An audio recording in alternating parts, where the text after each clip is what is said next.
Yes, good morning students, welcome you to all. और आज के सेशन में हम लोग यहाँ पर पर्यावरण अध्ययन का एक थ्योरी सेशन कंप्लीट करने जा रहे हैं, जिसमें हम लोग कुछ बेसिक से कॉन्सेप्ट पढ़ेंगे। उससे पहले आप सभी के सामने एक मैसेज दिख रहा होगा। यदि आप ईवीएस की सीरीज़ को बाय करना चाहते हैं, ईवीएस के कंप्लीट नोट्स को बाय करना चाहते हैं, तो आप इसे 300 रुपये में बाय कर सकते हैं।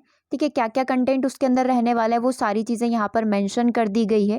ठीक है, और यदि आप इसका डेमो देखना चाहते हैं तो डिस्क्रिप्शन में डेमो की लिंक अवेलेबल है कि सेशन में या फिर इस नोट्स में, ईवीएस के नोट्स में क्या क्या रहने वाला है। ठीक है, क्योंकि समय बहुत कम है और पढ़ना बहुत सारी चीज़ें हैं। इसी तरीके से आपकी बाल विकास की सीरीज़ भी 150 रुपीज़ में अवेलेबल है। यदि आप बाल विकास के मोस्ट इंपॉर्टेंट ग्रेड 1 और ग्रेड 2 के एग्जाम में पूछे गए question with topic wise complete करना चाहते हैं तो आप सीडीपी की सीरीज़ को भी बाय कर सकते हैं। ठीक है, और साथ ही कल इवनिंग में आप सभी के साथ एक लेसन प्लान शेयर किया गया था कि किस तरीके से आपकी नेक्स्ट 5 डेज़ में क्लासेस होने वाली है। सो आज का टाइम मैं आपको बता देती हूँ कि आज आपकी कौन कौन सी क्लासेस होने वाली। 17 नवंबर को आपकी कौन कौन सी क्लासेस होने वाली है। 6 AM आपको बताया गया था कि ईवीएस का आप थ्योरी सेशन लेंगे, तो हमारा थ्योरी सेशन अभी कंप्लीट होगा। 2 PM पर आपका मैथ्स पेडागोजी चलेगा और इवनिंग 6 PM पर हम लोग ईवीएस की सीरीज़ कंप्लीट करेंगे। इसी तरीके से पूरा 5 दिन का प्लान है। आप चाहे तो टेलीग्राम से वो PDF डाउनलोड करके देख सकते हैं या फिर व्हाट्सएप से आप वो PDF ले सकते हैं किस समय आपकी कौन सी क्लासेस यहाँ पर रहने वाली है। और कल सेम टाइम पर आपका ईवीएस का क्विज सेशन होगा। चलिए सेशन को हम लोग यहाँ पर स्टार्ट करेंगे। देखिए, यहाँ पर ये थ्योरी सेशन पढ़ाने का सिर्फ एक पर्पस है, क्योंकि ऑलमोस्ट हम लोग थ्योरी पढ़ चुके हैं। ठीक है, अभी सिर्फ ये डाउट आ रहा है कि क्या चीज़ें पढ़े, क्योंकि समय कम है। एग्ज़ाम जितनी भी एग्ज़ाम्स होती है टीईटी की, सभी एग्ज़ाम ऑलमोस्ट आने ही वाली है। ठीक है, तो समय कम है और ऐसे समय में हमें क्या पढ़ना चाहिए, फिर किस तरीके से पढ़ना चाहिए, वही सारी स्ट्रैटेजी को लेते हुए हम लोग एक थ्योरी सेशन यहाँ पर कंप्लीट करेंगे। ठीक है, हर एक चीज़ को अच्छे से समझना और पढ़ने का तरीका क्या होना चाहिए वो चीज़ भी आप ध्यान रखना। जैसे कि हमारा पहला चैप्टर है एकल परिवार और संयुक्त परिवार, मतलब परिवार और उनके रिश्ते नातों के बारे में हम लोग जानते हैं। ठीक है, बेसिक परिवार के बारे में आपको क्या क्या जानकारी होना चाहिए कि रिलेशन क्या होते हैं। नाना का मामा की बेटी का भतीजा आपके क्या लगेगा, इस तरीके के रिलेशंस पूछे जाते हैं। ठीक है, तो इस परिवार से सबसे पहले या फिर इस चैप्टर से सबसे पहले यदि हम लोग एनालिसिस करें कि इस परिवार या इस चैप्टर को पढ़ते समय आपको किन किन चीज़ों का ध्यान रखना है, तो सबसे पहले मैं आपको कॉन्सेप्ट बता देती हूँ। कोई भी चैप्टर यदि आप पढ़ रही है, तो सिर्फ हमने एक फैमिली चैप्टर लिया है। किसी भी सब्जेक्ट का कोई भी चैप्टर पढ़ने से पहले आपको ये चीज़ ध्यान रखनी है कि इस चैप्टर से आपके क्या क्या क्वेश्चन यहाँ पर अराइज हो सकते हैं। जस्ट मेक माई वर्ड, ध्यान रखो इस चीज़ को। कोई भी चैप्टर पढ़ने से पहले आपको ये ध्यान रखना है, अच्छा फैमिली चैप्टर है तो सबसे पहले आप खुद का लॉजिक लगाइए क्या क्या बन सकते हैं। तो इस चैप्टर में बनने लायक क्वेश्चन क्या है, एक तो परिभाषा से बन सकते हैं। ठीक है, लाइक वेस्टर मार्कर ने परिवार को किस तरीके से डिफाइन किया है या फिर अरस्तू ने परिवार को किस तरीके से डिफाइन किया है, तो यहाँ से क्वेश्चन बन सकता है एक तो। या फिर हमारा जो एक फैमिली के टाइप होते हैं, जैसे हम लोग बोलते हैं कि एक हमारी संयुक्त परिवार होता है। ठीक है, एक एकल परिवार होता है। अब इसमें जो परिवार के प्रकार होते हैं, पितृसत्तात्मक, मातृसत्तात्मक, डेफिनेटली यहीं से क्वेश्चन बनेगा। ठीक है, अगर वो इतना आसान भी नहीं पूछेगा तो फिर वो क्वेश्चन कहाँ से पूछ सकता है, वो जो कानून व्यवस्था है भारत सरकार की, जो कानून व्यवस्था है परिवार को लेकर, उससे यहाँ पर पूछ सकता है क्वेश्चन। ठीक है, और कहाँ से क्वेश्चन यहाँ पर अराइज हो सकते हैं, और क्वेश्चन हमारे अराइज हो सकते हैं जनसंख्या से लेकर, क्योंकि परिवार नियोजन भी एक चीज़ होती है। परिवार को नियोजित करके चलना, हम दो हमारे दो वाली पॉलिसीज चलती है। तो जनसंख्या है, फिर जनसंख्या विस्फोट के कारण क्या है, यहाँ से आपके क्वेश्चन अराइज होते हैं। ठीक है, फोर्थ पॉइंट। फिफ्थ पॉइंट हमारे पास है, जब ये सारे क्वेश्चन भी यदि एग्जाम में ना आए तो क्या आएगा, एनसीईआरटी के फैक्ट आ जाएंगे। एनसीईआरटी की बुक्स में जो परिवार को लेकर कुछ फैक्ट वगैरह दिए हुए हैं, वहाँ से क्वेश्चन आ सकता है। इसके बाहर तो क्वेश्चन आने का कोई भी चांस नहीं है। तो जो हमारे द्वारा ईवीएस की सीरीज़ रेडी की गई उसमें सारी चीज़ों को ध्यान में रखकर बनाया गया है। सबसे पहले एक पेपर लिया गया कि आपका जो सिलेबस है उसके अकॉर्डिंग देखा गया कि कहाँ कहाँ से क्वेश्चन अराइज हो सकते हैं, चाहे वो एनसीईआरटी हो, चाहे हमारा स्टैटिक जीके हो, चाहे करंट अफेयर्स हो। उसी के बेसिस पर आपका पूरा सीरीज़ रेडी किया गया। यदि आप सीरीज़ को बाय करना चाहते हैं तो डिस्क्रिप्शन में दिए गए नंबर पर जाकर आप हमसे संपर्क कर सकते हैं। ठीक है, चलिए, और बाकी आपके पास बुक्स वगैरह अवेलेबल है तो कोई नीड नहीं है आपको खरीदने की, आपके पास सारी चीज़ें अवेलेबल है, तो आप वहाँ से भी सेल्फ स्टडी कर सकते हैं। चलिए, तो सबसे पहले हम लोग स्टार्ट करते हैं परिवार के बारे में। तो देखो, परिवार से कुछ ज़्यादा नहीं, लेकिन थोड़े बहुत फैक्ट आपको पता होना चाहिए परिवार से रिलेटेड। ठीक है, आधुनिक समाज में परिवार जो है प्राथमिक रूप से संतानोपन्नति, सामाजिकरण एवं भावनात्मक संतोष की व्यवस्था से संबंधित प्रकार होता है। हमें ये सारी चीज़ें पता है कि जो परिवार जो है प्राचीनतम इकाई है और पुराने समय में संयुक्त परिवार ही प्रचलित था। तो उन सब चीज़ों के बारे में अभी हम लोग डिस्कस नहीं कर रहे हैं। ठीक है, और बाकी चीज़ें आपको पता है, गोद लेने की प्रथा भी प्रचलित थी, अंग्रेजों ने बंद करी, लेकिन फिर भी झांसी की रानी लक्ष्मीबाई है, उन्होंने गोद लेने की प्रथा को जारी रखा। इस तरीके से बहुत सारी चीज़ें चली आ रही है पुराने समय से। अब परिवार की विशेषताओं के बारे में यदि हम लोग बात करेंगे तो व्यक्ति का जन्म प्राकृतिक प्राणी के रूप में हुआ है, ठीक है, प्राकृतिक रूप में माना जाता है। परिवार सामाजिक व्यवस्था का एक लघु रूप तथा ज्ञान की प्रथम पाठशाला, मतलब बच्चों को ज्ञान की प्राप्ति कहाँ से होती है?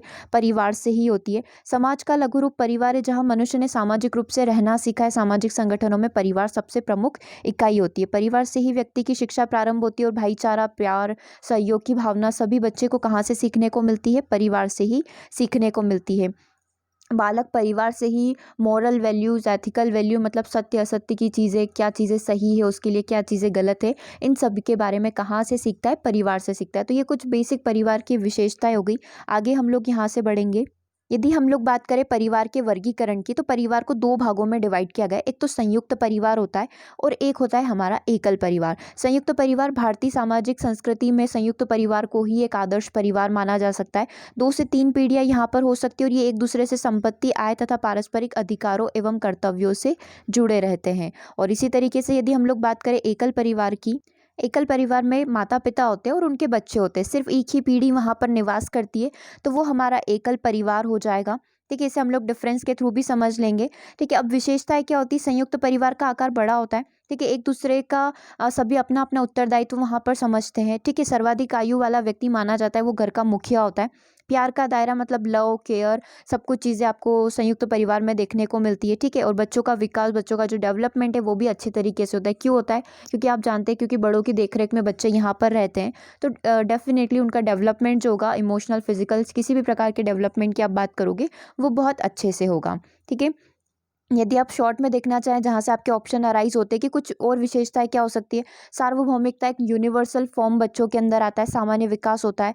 भावनात्मक आधार पर बच्चों का विकास होता है। बच्चों का लालन पालन बहुत अच्छे तरीके से होता है। बच्चे बहुत अच्छे तरीके से सोशलाइज हो जाते हैं। सदस्यों का अपना अपना उत्तरदायित्व होता है। सामाजिक नियंत्रण होता है। सामाजिक ढांचे में केंद्रीय स्थिति होती है। एक अच्छा सम्मान उनका रहता है। और संयुक्त परिवार की एक छोटी इकाई, उसी का एक छोटा हिस्सा आप यहाँ पर एकल परिवार को बोल सकते हो। ठीक है, और संयुक्त परिवार का मतलब एकल परिवार क्यों बन रहा है, अगर आपसे ये पूछा जाए, तो संयुक्त परिवार में विभिन्न प्रकार की समस्याएं होने के कारण उनका विघटन हो जाता है और वो एकल परिवार के रूप में परिवर्तित हो जाते हैं। ये एक कारण यहाँ पर हम लोग मान सकते हैं। बाकी एकल परिवार होने के बहुत सारे अलग अलग रीजंस हो सकते हैं, वो अभी हम लोग आगे डिस्कस कर लेंगे। मेन हमें इनमें जो डिफरेंस होता है उसको समझ लेते हैं कि क्या इन दोनों के बीच में डिफरेंस है। देखिए, सबसे पहला प्रकार है संयुक्त परिवार और इस साइड आप देखेंगे एकल परिवार के बारे में। ठीक है, तो संयुक्त परिवार क्या है? संयुक्त परिवार में 3 या 3 से अधिक पीढ़ियों में स्त्री पुरुष अपने विवाहित एवं अविवाहित बच्चों सहित रहते हैं। ठीक है, ये बेसिक परिभाषा हो गई। एकाकी परिवार जो होता है या फिर जो न्यूक्लियर फैमिली होती है, उसके अंदर पति पत्नी एवं उनके अविवाहित बच्चे जो है एक साथ मिलकर रहते हैं और जैसे ही विवाह होगा वो खुद अपना अलग घर बना लेंगे। ठीक है, ये जो अपन लोग बात करते हैं विदेश वगैरह में नॉर्मली यही चलता है। दूसरे पॉइंट की बात करें, संयुक्त परिवार समष्टिवादी विचारधारा पर आधारित होता है और एकल परिवार की यदि आप बात करोगे तो इनका व्यक्तिवाद होता है, मतलब सिर्फ ये अपना भला सोचते हैं, अपने बारे में सोचते हैं, क्योंकि इनके पास ये ऑलरेडी ये दो हैं और इनके बच्चे हैं, तो ये सिर्फ अपने बारे में ही सोचेंगे। ठीक है, संयुक्त परिवार में कर्ता या मुखिया की प्रधानता होती है, जो कि सामान्यतः परिवार में सबसे बड़े पुरुष सदस्य होता है, मतलब एक ही व्यक्ति सारे डिसीजन यहाँ पर लेगा और नॉर्मली जो सबसे बड़ा होता है वो ही घर का मुखिया यहाँ पर माना जाता है। एकाकी परिवारों में माता पिता दोनों की प्रधानता होती है, मतलब दोनों ही इक्वल डिसीजन यहाँ पर ले सकते हैं। अगले पॉइंट की यदि हम लोग बात करें, संयुक्त परिवार में सभी कार्यों के लिए कर्ता या मुखिया ही उत्तरदायी होता है और एकल परिवार में जो होता है माता पिता जो होते हैं उनका उत्तरदायित्व रहता है, दोनों की कंप्लीट रिस्पॉन्सिबिलिटी यहाँ पर रहती है।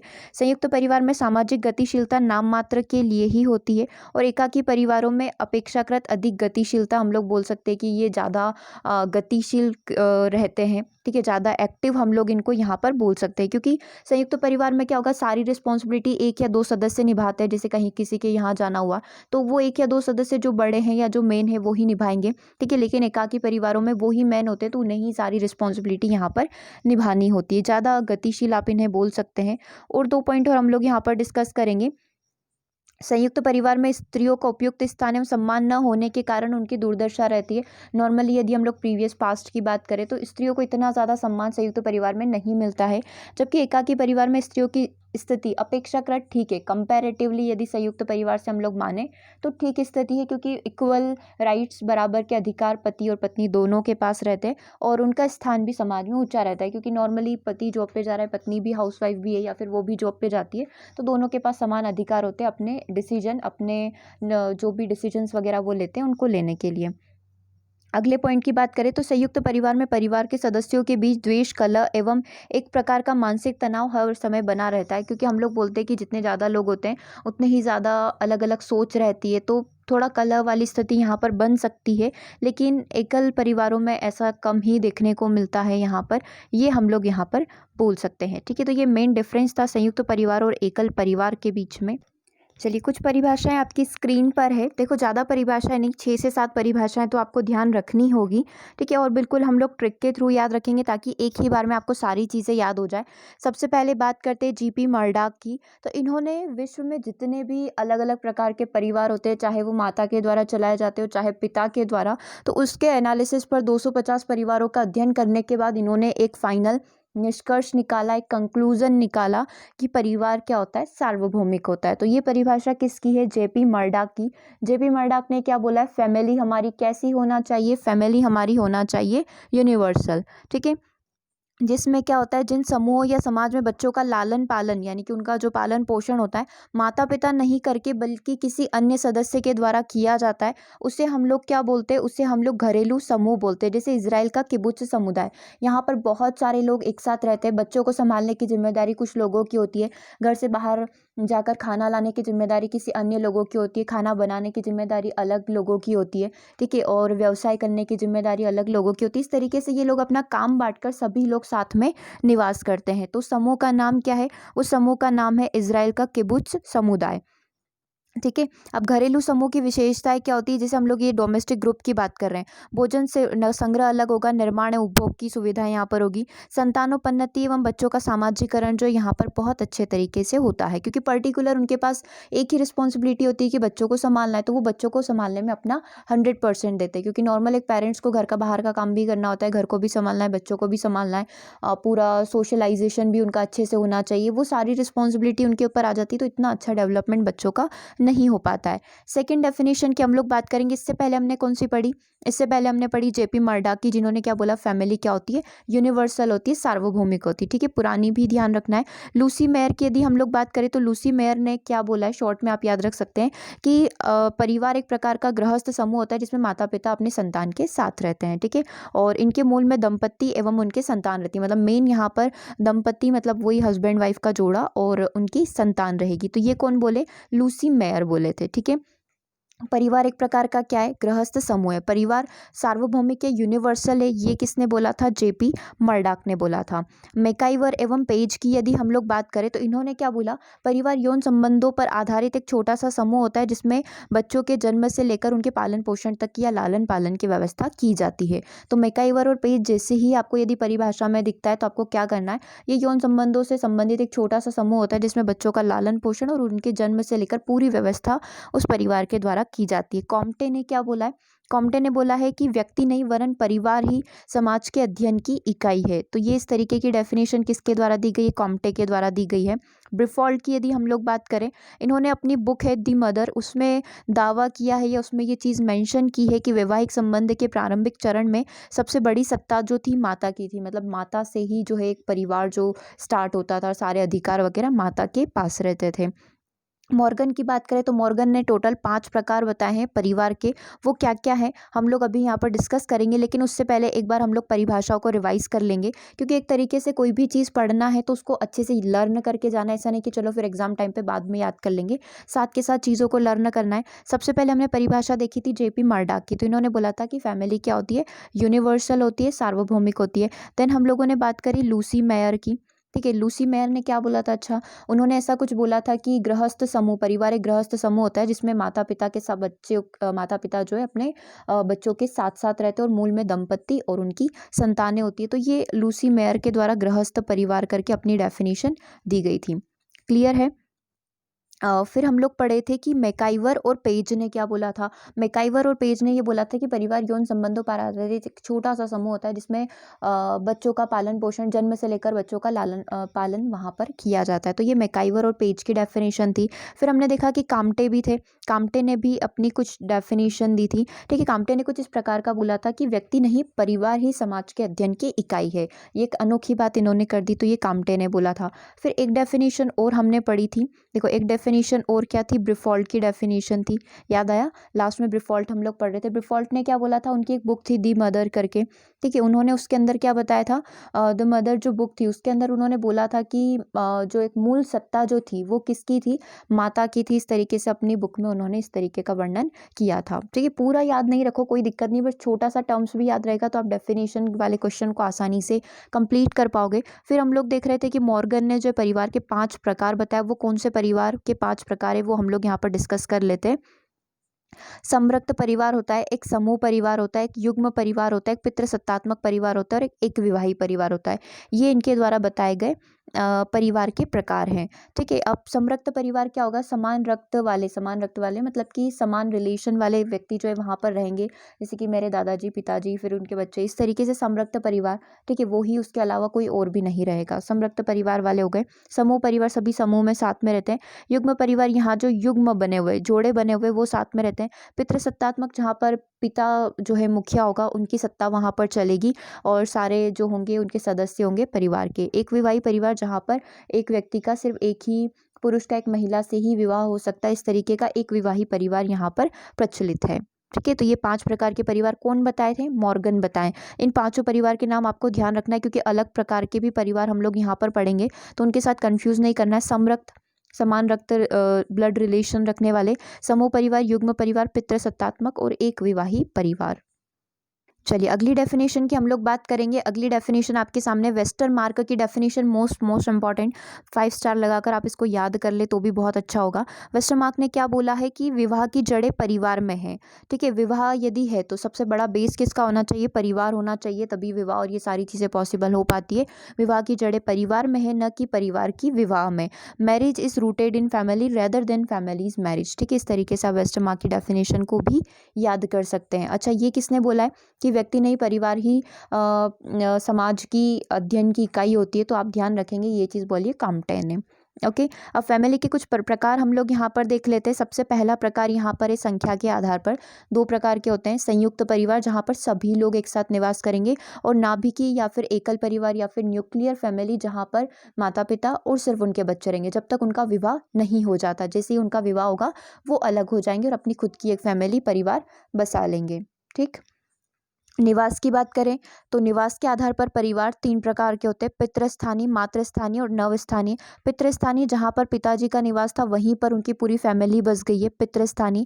मातृस्थानीय, जहाँ पर माता रहती थी उन्हीं की जगह पिताजी भी आकर बस गए, उन्हीं के बच्चे वहीं पर रहते, तो वो मातृस्थानीय होगा। नवस्थानीय, ना पिताजी के घर पर जहाँ पिताजी निवास करते थे उनके शहर इलाके में, ना माता जहाँ निवास करती थी, एक नया स्थान ढूंढ दिया गया, नॉर्मली जॉब वगैरह करते तब सेम सिचुएशन होती है, तो वो नवस्थानीय होता है। अधिकारों की बात करें, जहाँ पर सारे अधिकार पिता के पास होंगे, वो पितृसत्तात्मक होता है। जहाँ पर सारे अधिकार, सारे बोल सकते हैं ना कि ये डिसीजन लेने का जो राइट होता है, अधिकार होता है, माता के पास होगा, वो मात्र सत्तात्मक होंगे। वंश की बात करें तो जहाँ पर वंश नाम जो है, जैसे कि आपका कोई सरनेम है, वो वंश पिता के नाम से आगे बढ़ रहा है तो पितृवंशी होगा, भारत में यही प्रचलित है। और माता का वंश आगे बढ़ाते हो तो वो मातृवंशी हो जाएगा। विवाह की बात करें तो एक विवाह प्रचलित है नॉर्मली भारत में, लेकिन कुछ बहुत सारी जातियाँ ऐसी भी, आदिवासी जातियाँ, जनजातियों की बात करें जहाँ पर अभी भी बहु विवाह की प्रथा प्रचलित है। ठीक है, तो ये विवाह में जो है हमने परिवार के प्रकार देख लिए कि फैमिलीज कितने प्रकार की यहाँ पर हो सकती है। चलिए, अब हम लोग यदि बात करें मेरा परिवार मेरी प्रेरणा, यानी कि एनसीईआरटी में परिवार को लेकर क्या बातें कही गई है, कुछ फैक्ट वगैरह की बात वहाँ पर की गई। तो सबसे पहला पॉइंट है, जो लोग देख नहीं सकते हैं उनके पढ़ने के लिए एक खास लिपि तैयार की गई है जिसे ब्रेल लिपि के नाम से जाना जाता है। ब्रेल क्या होता है, ब्रेल एक मोटे कागज पर नुकीले औजार से बिंदु बनाकर लिखा जाता है। आविष्कार करने वाले कौन थे, लुईस ब्रेल थे। ठीक है, हाथ फेर कर आप इसको पढ़ सकते हो कि उस पर क्या लिखा गया है। लुइस ब्रेल जो है फ्रांस के रहने वाले थे। जब वे 3 साल के थे तो नुकीले औजार से उनकी आँख में चोट लग गई थी, जिसकी वजह से वो देख नहीं सकते थे। लेकिन फिर भी उनके अंदर एक जज़्बा था कि उन्हें कुछ करना है, पढ़ने में उनकी बहुत रुचि थी। तो उन्होंने एक नया तरीका निकाला, छूकर पढ़ने का तरीका, ठीक है। उसके बाद से उस विधि को ब्रेल लिपि के नाम से जाना जाने लगा। क्या होता है, मोटे कागज़ पर उभरे हुए बिंदु होते हैं, उन उभरे हुए बिंदु को छूकर महसूस कर कर हम लोग शब्दों की पहचान कर सकते हैं। हालाँकि अब तो बहुत टेक्नोलॉजी आ गई, कंप्यूटर वगैरह पर भी हम लोग इसको पढ़ सकते हैं, समझ सकते हैं। ये मेन क्वेश्चन आपका यहाँ पर बनता है। यह जो लिपि है ना, यह 6 बिंदुओं पर आधारित होती है। इस तरीके से 6 डॉट पर ये आधारित होती है। ब्रेल में बहुत सारे परिवर्तन हो गए, कंप्यूटर के द्वारा भी आप आसानी से इसको लिख सकते हो। फिर हम लोग बात करेंगे साइन लैंग्वेज की। जो लोग सुन नहीं सकते उनके लिए सांकेतिक भाषा का प्रयोग किया जाता है। टेलीविज़न पर इसका प्रसारण भी आप देख सकते हैं। एक एक्सप्रेशन के माध्यम से अपने भावों का प्रसारण यहाँ पर किया जाता है। और सुधा चंद्रन का नाम यहाँ पर आता है। सुधा चंद्रन कौन थे, देखो सुधा चंद्रन जो है भारत के प्रसिद्ध ख्याति प्राप्त बोल सकते हैं कि बहुत अच्छे से उन्होंने प्रसिद्धि इसके अंदर प्राप्त कर रखी। अच्छे ये डांसर है, क्योंकि इन्होंने क्या किया, देखो एक पैर इनका कट गया था, दुर्घटनाग्रस्त हो गया था एक एक्सीडेंट में। तो इन्होंने एक आर्टिफिशियल लेग के माध्यम से अपने क्षेत्र में बहुत बड़ा अचीवमेंट हासिल किया है। दूसरे हम लोग रविंद्र जैन की बात करें, ठीक है, ये एक संगीतकार है। क्योंकि इन्हें दिखाई नहीं देता है, ठीक है, फिर भी इन्होंने संगीत के क्षेत्र में बहुत बड़ा योगदान इन्हें दिया है और बहुत सारे पुरस्कार इनको मिले हैं। शरद गायकवाड़ की बात करें तो ये तैराकी के क्षेत्र में बहुत ज़्यादा फेमस है। इनका एक हाथ खराब है, लेकिन फिर भी इन्होंने भारत का नाम बहुत ज़्यादा रोशन किया है। ठीक है, तो ये 3 नाम आपसे पूछे जा सकते हैं। आप चाहे इसे स्टैटिक जीके बोल लीजिए, लेकिन ये आपके परिवार और प्रेरणा से संबंधित है, तो आप इन तीनों का नाम यहाँ पर ध्यान रखेंगे। ठीक है, चलिए अब कुछ क्वेश्चन की हम लोग यहाँ पर बात कर लेते हैं। वैसे इस चैप्टर से लगभग 50 के करीब क्वेश्चन बन सकते हैं। जैसे बहुत बेसिक क्वेश्चन की यदि हम लोग बात करें तो आपसे पूछ लिया जाएगा एकल परिवार क्या होता है। एकल परिवार में हमने देखा था माता पिता और उनके बच्चे होते हैं, ना कोई ऐसा डिफाइन किया था 1950 के बाद का परिवार होगा। ये संपूर्ण परिवार की बात हो रही है और केवल पति पत्नी नहीं, पति पत्नी और उनके बच्चे होंगे, उससे हम लोग एक तरीके से एकल परिवार की या फिर न्यूक्लियर फैमिली की डेफिनेशन बोल सकते हैं। तो यहाँ पर आंसर आपका हो जाएगा ऑप्शन नंबर बी। और कुछ क्वेश्चन आपके कानून से बन सकते हैं। भारत में लड़के और लड़कियों की न्यूनतम आयु क्या है, तो लड़के की 21 है और लड़कियों की 18 है। कुछ सोशलाइजेशन से बन सकते हैं, जैसे प्राथमिक सामाजिकरण क्या होता है, पड़ोसियों से सीखना। स्कूली शिक्षा शुरुआत में परिवार व मित्रों से सीखना है, प्राथमिक स्तर पर समाज से सीखना। तो शुरुआत में हम लोग कहाँ से सीखते हैं, परिवार और अपने मित्रों से ही सीखते हैं, तो वही हमारा प्राइमरी सोशलाइजेशन होता है। यहाँ पर आंसर आपका ऑप्शन नंबर सी हो जाएगा। कुछ आपसे जैसे कि लैंगिक पूर्वाग्रह, इस तरीके से जेंडर से रिलेटेड चीज़ें आपसे पूछी जा सकती है। लड़के लड़कियों से अधिक बुद्धिमान होते हैं, यह चीज़ें क्या है, क्या ये बात सही है, क्या ये सही हो सकती है, लैंगिक पूर्वाग्रह को दर्शाता है, या फिर ये सारे ही स्टेटमेंट सही है। तो यहाँ पर आंसर आपका ऑप्शन नंबर सी होगा। ये एक तरीके से भेदभाव को दर्शाने की कोशिश की जा रही है, तो ये जेंडर बायस लैंगिक पूर्वाग्रह को यहाँ पर दर्शाएगा। देखिए अगला क्वेश्चन, देखिए अगले में से कौन सा सिर्फ एक संयुक्त परिवार की विशेषता नहीं है। तो जैसे मैं आपको बोल रही थी, क्वेश्चन आपसे संयुक्त परिवार और एकल परिवार क्या होते हैं, इनकी विशेषता कैरेक्टरिस्टिक से बन सकते हैं। तो बहुत सारे क्वेश्चन आपके यहाँ पर बने हुए हैं। सबसे पहला ऑप्शन देखिए, सामान्य निवास और प्रथागत रसोई, क्या ये संयुक्त परिवार की विशेषता नहीं है। दूसरा ऑप्शन देखिए, निजी स्वतंत्रता या निर्भरता को बढ़ावा देना। तीसरा है, परिवार के सभी सदस्यों के पास काफ़ी संपत्ति और उद्यम होता है। और पारस्परिक अधिकार और कर्तव्य, तो कौन सी यहाँ पर विशेषता नहीं होगी संयुक्त परिवार की, तो निजी स्वतंत्रता या निर्भरता को बढ़ावा देना, ये हमारी संयुक्त परिवार की यहाँ पर विशेषता नहीं है। ये सारी चीज़ें एकल परिवार में होती है। ठीक है, तो ये संयुक्त परिवार की विशेषता नहीं है। बाकी ये हो सकती है, 1 हो सकता है, सी हो सकता है, ठीक है, और पारस्परिक अधिकार और कर्तव्य यहाँ पर हो सकता है। आंसर आपका हो जाएगा ऑप्शन नंबर बी। देखिए क्वेश्चन नंबर 42 क्या बोल रहा है, गृह शिक्षा की उस विधि को क्या कहते हैं। गृह शिक्षा मतलब घर वाली बात हो रही है, एक अनौपचारिक एजुकेशन की यहाँ पर बात हो रही है। उस विधि को क्या कहते हैं जिसके अंदर बालक परिवार के अन्य सदस्यों को देखकर किसी कार्य को करना सीखता है। क्वेश्चन क्या बोल रहा है, मतलब बच्चा जो है ना अपने परिवार के सदस्यों को देखकर कुछ ना कुछ चीज़ें सीखता है, मतलब कोई भी कार्य करना सीखेगा। क्या वो अभ्यास विधि होगी, क्या वो निर्देश विधि होगी, क्या वो उत्तरदायित्व विधि होगी, या फिर वो अनुकरण विधि होगी। तो देख देख कर सीखना, अनुकरण करना होता है। अनुकरण करना मतलब कि चीज़ों को दोहराना। तो फिर यहाँ पर आपका आंसर क्या हो जाएगा, आपका आंसर हो जाएगा ऑप्शन नंबर बी। इसी तरीके से बहुत आसान से क्वेश्चन आपके इस चैप्टर से बनते हैं। कुछ आपके परिभाषाओं से मिल जाते हैं, जैसे कि घर ही शिक्षा का सर्वोत्तम साधन और बालक की प्रथम पाठशाला है, ये किसने बोला है, पेस्टोलॉजी ने बोला है। समाज की कौन सी प्रथम शिक्षा संस्था है, तो समाज की प्रथम शिक्षा संस्था बच्चे का परिवार होता है, यानी कि उसका गृह होता है। तो आंसर आपका यहाँ पर ऑप्शन नंबर बी हो जाएगा। तो इस तरीके के क्वेश्चन आपके इस चैप्टर से अराइज होते हैं। आई होप कि ये सेशन आप लोगों के लिए काफ़ी हेल्पफुल रहा हो। और अगर आप इसका पूरा सीरीज़ बाय करना चाहते हैं तो आप हमें इस नंबर पर संपर्क कर सकते हैं 8770803840 पर। आप इस पूरी PDF को प्राप्त कर सकते हैं ताकि एग्ज़ाम टाइम में आपको सिर्फ रिवीजन करना रहे, आपको वापस से ये वीडियो देखने की नीड ना हो। Okay, thank you for watching the session and comment करके ज़रूर बताइएगा आपको ये वीडियो कैसा लगा। Thank you.